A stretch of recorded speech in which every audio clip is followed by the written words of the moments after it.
नमस्कार, मैं ज्योति यादव और आप देख रहे हैं हिंद समाचार। सिनेमाघरों में फूले मूवी ने एक धमाल मचा रखा है। लोग बढ़ चढ़ कर देखने जा रहे हैं। इस बीच में मुझे पता है कि पत्रकार राहुल नागपाल, या आप इन्हें ऐसे भी जानते होंगे कि सोशल वर्कर है ये एक तौर पे, जिस प्रकार से समाज तबके की आवाज़ उठाते हैं। इनका एक वीडियो धड़ल्ले से वायरल है जिसमें ब्राह्मणों से तीखे सवाल किए जा रहे हैं। पहले तो उस वीडियो का खुलासा हमें बताइए।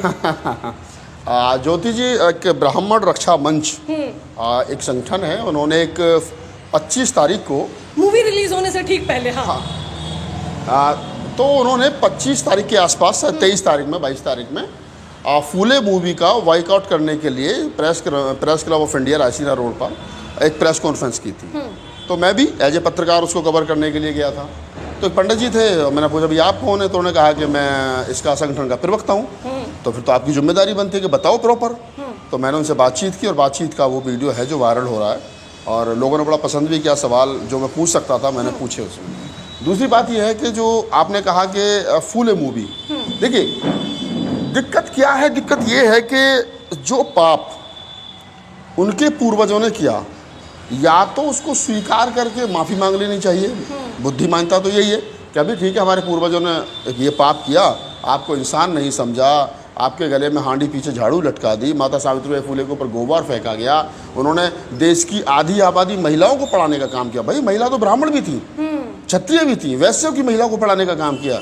तो अब ब्राह्मण ये कहता कि नहीं हमारे धर्म के खिलाफ है। मतलब आधी आबादी को आप निरक्षर रखोगे, उसको पढ़ने नहीं दोगे, चौथाई आबादी दलितों को आप पढ़ने नहीं दोगे, वो पढ़ेंगे तो उनकी जबान काट दोगे, आप वो पढ़ेंगे तो आप उनके कान में पिघला करके शीशा डाल देंगे। ऐसे में अगर एक आदमी उठता है फूले, और फूले कोई साधारण व्यक्ति नहीं थे, मैं आपको बता दूं ज्योति जी, फूले का उतना बड़ा बिजनेस था उस समय पर, टाटा से बड़ा फूले का बिजनेस था, लाखों का उनका टर्नओवर था। लेकिन उसके बावजूद ही वो आदमी अपने बिजनेस को ना बढ़ा करके अपनी सारी कमाई और सारा जीवन इस देश की आधी आबादी महिलाओं को, इस देश के अछूतों को शिक्षित करने के लिए संघर्ष करता है। और ये ब्राह्मणवादी व्यवस्था के लोग, ये ब्राह्मणी व्यवस्था के लोग, माता सावित्रीबाई फूले जब पढ़ाने के लिए जाती हैं तो उनके ऊपर गोबर फेंकते हैं, उनके ऊपर पत्थर मारते हैं, उनको उपले फेंकते हैं उनके ऊपर। तो वो जो सीन दिखाया गया, भाई पाप तुमने किया है। ब्राह्मण का काम था शिक्षा देना, शिक्षा लेना, तुमने शिक्षा लेकर के और उस पर कुंडली मार करके बैठ गए। वैश्यों का काम था धन का संचय करना और दूसरों को धन के बारे में धन देना लेना, आदान प्रदान करना, वित्त, देश के वित्तीय ढांचे को मजबूत करना। लेकिन बनिया जो है वो वित्त को लेकर के बैठ गया। ठाकुर का काम था देश की रक्षा करना, सीमाओं की रक्षा करना। अब इस देश के ठाकुर इतने बहादुर थे कि लगभग 700 वर्ष तो मुगलों के गुलाम रहे, तो काहे की रक्षा करी। 200 वर्ष अंग्रेजों के गुलाम रहे, काहे की रक्षा करी। तो जब आप अपना काम ईमानदारी से नहीं कर पा रहे हो, उसके बावजूद फिर आपने आधी आबादी महिलाओं को जो है वो पढ़ने से रोक दिया, चौथाई आबादी दलितों को पढ़ने से रोक दिया। तो जब रोक दिया तो फूले उसके विरोध में उस पूरे आंदोलन को चला रहे हैं महाराष्ट्र में, ना पुणे में, और कह रहे हैं कि नहीं हम वो अपने उनको लोग परेशान कर रहे हैं। उनके माँ बाप कह रहे हैं कि तुम घर को छोड़ करके चले जाओ, तुम धर्म के विरुद्ध काम कर रहे हो, और फूले कह रहे हैं कि मैं बिल्कुल इस काम को करूँगा। तो आप देखिए ना, माता सावित्रीबाई फूले, राष्ट्रपिता ज्योतिबा फूले और फातिमा शेख, उस समय जो भी लोग रहे, उनके साथी जो लोग रहे, उन्होंने उस काम को किया। और अगर आज वो मूवी बन रही, और ऐसा नहीं कि मूवी आज ही बनी है, मैं आपको तारीख दर तारीख बताता चलूँ। 31 जनवरी 1954 को पहली बार फूले पर फिल्म बनी थी, और उस फूले फिल्म की रिलीज पर बाबा साहब डॉक्टर अम्बेडकर चीफ गेस्ट थे। 1988 में फूले पर फिल्म बनी जिसमें सदाशिव अमरापुरकर ने फूले का रोल किया। अब ये जो है फिल्म बनी है अब, तो प्रतीक गांधी जिसमें फूले का रोल जिन्होंने किया है। तो आप समझिए फूले पर जब आपत्ति नहीं हुई इन सीनों पर, 54 में, 54 में, 88 में कोई आपत्ति नहीं हुई, तो अब आपत्ति क्यों हो रही है? क्योंकि अब उनके मन की सरकार चल रही है, अब उनके हौसले बुलंद हैं। अब वो कह रहे हैं हम चोर हैं, मैं चोर मत कहो, ठीक है, कहोगे तो हमारी सरकार है, हम बॉयकॉट करेंगे, हम ये करेंगे। हिम्मत किसी की फिल्म का बॉयकॉट कर दे भाई। और फिर सिनेमाघर दिखा नहीं रहे। और ऐसी कोई पहली मूवी नहीं है, इससे पहले भी आर्टिकल 15 आई थी, उसको पूरे प्रॉपर सिनेमाघर नहीं मिले। उससे पहले शूद्रा द राइजिंग आई थी, उसको प्रॉपर सिनेमाघर नहीं मिले। तो जब जब इस देश के मूल निवासियों के, हाशिए पर पड़े हुए समाज के, आधी आबादी महिलाओं के हक हकूक़ की आवाज़ उठाई जाएगी किसी भी पिक्चर में, तो तब तक उसके साथ यही होगा जो हो रहा है। तो क्या करेंगे बताइए? मूवी रिलीज हो रही है, जो लोग सिनेमाघर के मालिक हैं वो कह रहे हैं बड़ी ही मुश्किलों से भाई साहब हम तो फिल्म रिलीज करवा पाए हैं अपने सिनेमाघरों में। हालांकि हमें भी पता है कारोबार तो नहीं चलेगा, लेकिन समाज की लड़ाई है तो लड़ेंगे। हाँ, ये तो बिल्कुल जैसा आपने कहा ना कि ज़्यादातर उन सिनेमाघरों में लगी है जिन सिनेमाघरों के मालिक जो है वो शेड्यूल कास्ट है, जाटा में जो है गगन सिनेमा, वो उनके मालिक जो है साकेत ले लीजिए, साकेत ले लीजिए, और बलराज पैलेस ले लीजिए। ये जो 10-15 हॉल हैं जो दिल्ली में जहाँ जहाँ मूवी लगी है, उनके ज़्यादातर मालिक शेड्यूल कास्ट हैं या जाटा में।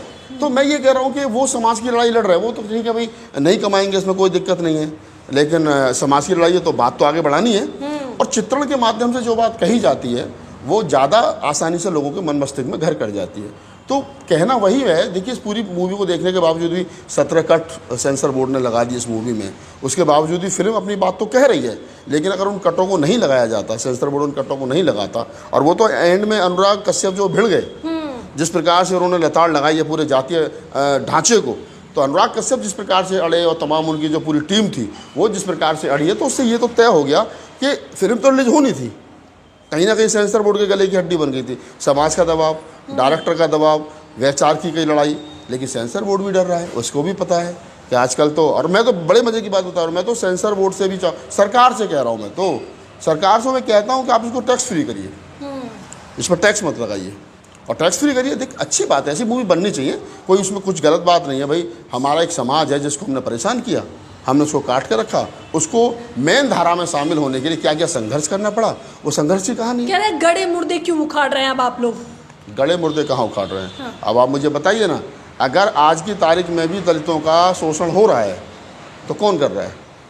आज की तारीख में भी बाबा साहब डॉक्टर अम्बेडकर की जयंती पर बाबा साहब डॉक्टर अम्बेडकर की मूर्ति तोड़ दी जा रही है, जुलूस निकालने वाले लोगों पर गोलियां चलाई जा रही हैं, तो कौन से लोग चला रहे हैं? गड़े मुर्दे कहाँ उतारे? मैं तो अब भी बता दिए, इस देश का जो ब्राह्मण है उसने कितनी जो है वो पैरवी की है कि अभी हम कास्टलेस सोसाइटी बनाएंगे। कितने ब्राह्मण तैयार हैं आज भी शेड्यूल कास्ट के लिए अपनी लड़की देने के लिए? कितने ब्राह्मण तैयार हैं आज भी शेड्यूल कास्ट की लड़की लेने के लिए? कितने सवर्ण समाज के लोग हैं जो जातीय ढांचे को तोड़ देना चाहते हैं? नहीं होनी चाहिए जाती, हम नहीं कहते। बाबा साहब डॉक्टर अम्बेडकर ने उस समय क्या नाम है कहा कि नहीं, अगर इस देश को देश बनाना है तो कास्टलेस सोसाइटी बनानी पड़ेगी। बाबा साहब ने पूरा भाषण है बाबा साहब का, नेशन ऑफ कास्ट, तो आप समझिए। लेकिन जिस ब्राह्मण को जाति के आधार पर बढ़िया भोजन मिल रहे हों, पूजनीय, पैदा होते ही 5 साल का बच्चा पूजनीय हो जाता हो, हैं 90 साल के कोई भी उसके पैर छूते हो, पंडित जी पाला गूँ हैं, तो वो क्यों जातीय ढांचे को ख़त्म होने देगा? वो तो चाहेगा बना रहे ये, क्योंकि उसको फ़ायदा हो रहा है। और एक आदमी जो जाति के आधार पर अपमानित हो रहा है, जिसकी लड़ाई फूले लड़ रहे हैं, जिसकी लड़ाई अम्बेडकर लड़ रहे हैं, जिसकी लड़ाई बुद्धा ने लड़ी, जिसकी लड़ाई उन तमाम महापुरुषों ने लड़ी हैं, जो वैचार, जो समता बंधुता मित्र चाहते थे, तो उनकी वो लड़ाई लड़ी गई। तो उस लड़ाई से वो लोग डर रहे हैं। आज की तारीख में अगर नीला झंडा लगा करके, नीला गमछा लगा करके और आंखों में चश्मा लगा करके, मूँछों पर ताप देता हुआ कोई दलित निकल जाता है, तो क्या आपको पता परेशानी नहीं होती? होती है परेशानी, बहुत परेशानी होती है। जिसका दादा हाथ में जूते लेकर के चलता था, उसका बेटा 50 लाख की फॉर्च्यूनर में जाता तो पेट का पानी हिलता है। ऐसा नहीं है ज्योति जी। अगर कोई, वो आज भी देखते हैं, अच्छा यादव है, अरे ये तो वैसा ही होगा, गाय चराने वाला, गवार होगा। जाट है तो वो कह रहे 16 दूनी जाट है तो अनपढ़ है, गवार है। दलित है तो ये तो और भी ज़्यादा गया गुजरा है।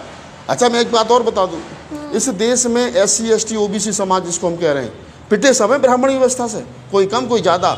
दलितों में 20 जूते लगे हैं तो OBC में 15 लगे हैं, पिटे वो भी हैं। हमारे दोस्त हैं रामशरण यादव साहब, बड़े अच्छे तर्क देते हैं, बोले पिटे हम भी हैं, ऐसा नहीं हम नहीं पिटे। चमार भी पिटे, जाटव भी पिटे, यादव भी पिटे, कुरिल भी पिटे, सब है। ब्राह्मण ने किसी को नहीं छोड़ा। बस हम इसलिए खुश हो रहे हैं कि अच्छा यादव जी मुझ में तो 10 लगे थे, चमार के तुम में 20 लगे थे, क्या चौधरी साहब के तुम में 15 लगे थे, तो हम खुश हो रहे हैं। बस पिटे सब हैं। जिस दिन हम सब लोग मिल करके उस जूते को पकड़ लेंगे, उस दिन पिटाई बंद हो जाएगी धार्मिक आधार पर। ये धार्मिक आतंकवाद है। अब जब ये पहलगांव का अटैक हुआ, जो लोग धर्म पूछा, हाँ, मैं कह रहा हूँ कि जो लोग उसमें मरे उनके प्रति मेरी संवेदनाएं हैं। नहीं होना चाहिए था देश का। मैं कहता हूँ कि मुझ में और देश में चुनने की बात होगी तो मैं देश को चुनूंगा। मुझे अपने आप में और समाज में चुनना हो तो मैं समाज को चुनूंगा, ठीक है। तो मैं देश के साथ खड़ा हूँ, सरकार के साथ खड़ा हूँ। धर्म पूछ करके लोगों की हत्या की गई, मैं इसके सख्त खिलाफ हूँ। लेकिन इसी देश के अंदर जाति पूछ करके रोज लोगों की हत्या हो रही है, उस पर कितने लोग बोलेंगे? उस पर लोग मुखरता से क्यों नहीं बोल रहे हैं? क्यों आज भी जाति देख करके शोषण हो रहा है? क्यों आज भी मरने के बाद मुर्दे को जो है वो शमशान में नहीं फूकने दिया जा रहा है कि नहीं आप दलित का मुर्दा है, OBC का मुर्दा आपका नहीं फूकने दिया जाएगा, आप अति पिछड़े हैं। तो ये जो देश के अंदर जो जातिवाद है, इस पर सरकार कब चिंतन बन गई, इस पर कब सर्जिकल स्ट्राइक होगी, ये देखने वाली बात है। बताइए, मैंने ब्राह्मणों से बात की, जब आप जहाँ मौजूद थे मैं भी थी, उन्होंने कहा कि आप सभी लोग जानते हैं, फूले हो या अम्बेडकर हो, सभी को हमने आगे बढ़ाया है। मैंने तो पूछा था उस दिन, 2 ब्राह्मणों के नाम बताओ जिसने अम्बेडकर को आगे बढ़ाया हो। हालांकि वो बता नहीं पाया, वो असली ब्राह्मण नहीं था। अगर असली पढ़ा लिखा ब्राह्मण होता तो बताता। इसका जवाब आपको मालूम मुझे था? जवाब पता था इसका, मैं तो घेर रहा था उसको, लेकिन वो उसके पास था ही नहीं जवाब, क्योंकि ब्राह्मण बुद्धिमान कौम है, मैं जानता हूँ। और वो जवाब देती, अगर कोई पढ़ा लिखा ब्राह्मण होता तो मैं उसकी जगह होता तो वो प्रॉपर जवाब देता है। तो ये क्या नहीं कि वो बेचारे, ठीक है, गाय को, ब्राह्मण को, भगवान को आप गाली नहीं दे सकते। मतलब इस देश के दलितों से बढ़िया गाय है, इस देश के ओबीसी से बेहतर। जो ओबीसी यादव तुम्हारी जाति के लोग गाय पाल रहे हैं बेचारे, उसको दूध दो रहे हैं, उससे ज़्यादा पवित्र गाय है, शूद्रों से पवित्र गाय है।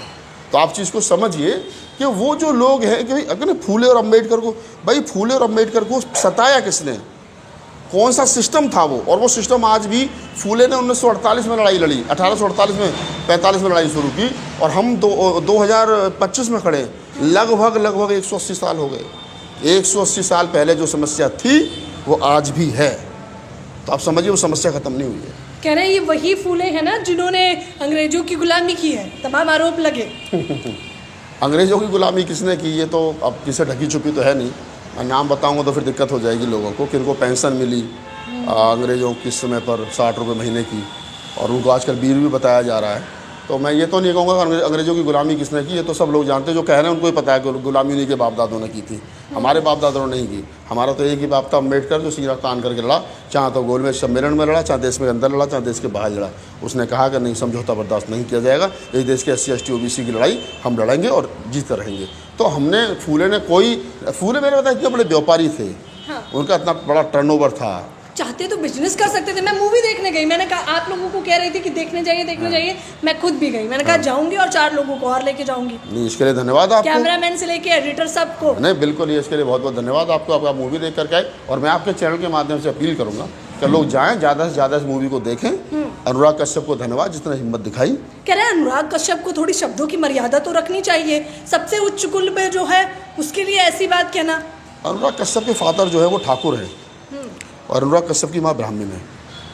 अब अनुराग कश्यप किस जाति में आएंगे मुझे पता नहीं, वो अपनी माँ की जाति में जाएंगे, बाप की जाति में जाएंगे। तुम्हारा आदमी तुम्ही को लताड़ रहा है, तुम्हारा आदमी तुम्ही को लताड़ रहा। अच्छा तो है वो दलित नहीं है अनुराग कश्यप, अगर दलित होता तो दिक्कत हो जाती। उनको भी पता है कि जो गाली दे रहा है ना अनुराग कश्यप, ये ठीक ही दे रहा है कहीं ना कहीं, हैं, और तुम्हारा आदमी तुम्ही को दे रहा है। रोको, जो आदमी जाति व्यवस्था से ऊपर उठ गया वो जातीय ढांचे को तोड़ने का, रोकने का काम करेगा। वो चाहे अनुराग कश्यप है, चाहे भदंतानंद कौशल्यान है, चाहे राहुल सांकृत्यान है, चाहे बाबा साहब डॉक्टर अम्बेडकर के वो तमाम ब्राह्मण दोस्त हैं जिन्होंने डॉक्टर अम्बेडकर को हर कदम, कितने कदमों पर साथ दिया बाबा साहब का। ये तो ब्राह्मणों को पता भी नहीं है। ये तो कहते रहते हैं हमने अम्बेडकर नाम दिया, जबकि सच झूठा, ये भी झूठ है। बाबा साहब का नाम अम्बेडकर किसी ब्राह्मण ने नहीं दिया, बाबा साहब का खुद का दिया हुआ नाम है। नहीं, हम तो उस स्कूल में भी विजिट करने गए जब बाबा साहब पढ़ते थे, उस स्कूल में कोई ब्राह्मण सरनेम का टीचर ही नहीं था, तो फिर कहाँ से आ गया ब्राह्मण। ये क्या है ना कि ब्राह्मण ये चाहता है उसके बिना कोई काम ना हो। चंद्रगुप्त मौर्य है तो चाणक्य है, जबरदस्ती चाणक्य घुसा दे, चाणक्य नाम का आदमी पैदा नहीं हुआ। कोई जितने विदेशी स्कॉलर रहे उन्होंने कहा कि नहीं चंद्रगुप्त तो हुआ लेकिन चाणक्य नहीं हुआ, लेकिन चाणक्य को पैदा किया ना उन्होंने। तो ब्राह्मण के कोई काम ना हो, ठाकुर जी के यहाँ भी काम हो, लाला जी के यहाँ भी काम हो, शूद्रों के, अति शूद्रों के, दलितों के, महिलाओं के, ब्राह्मण होना जरूरी है। शुभ हाथ लगना तो जरूरी है। हाँ, उनके हिसाब से शुभ हाथ लगना चाहिए। अब हमें तो शुभों की जरूरत नहीं है, शुभ और अशुभ हमारे लिए तो कुछ नहीं है।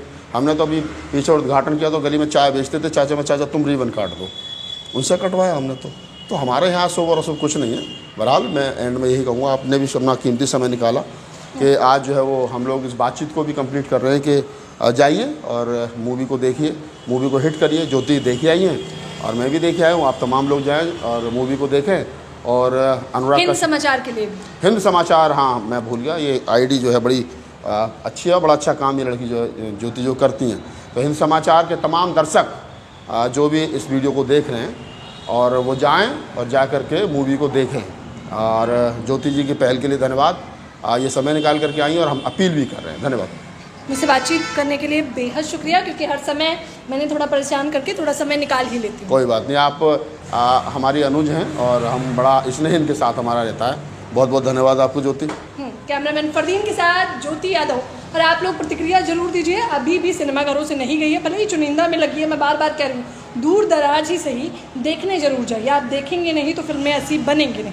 कैमरामैन फरदीन के साथ ज्योति यादव, हिंद समाचार।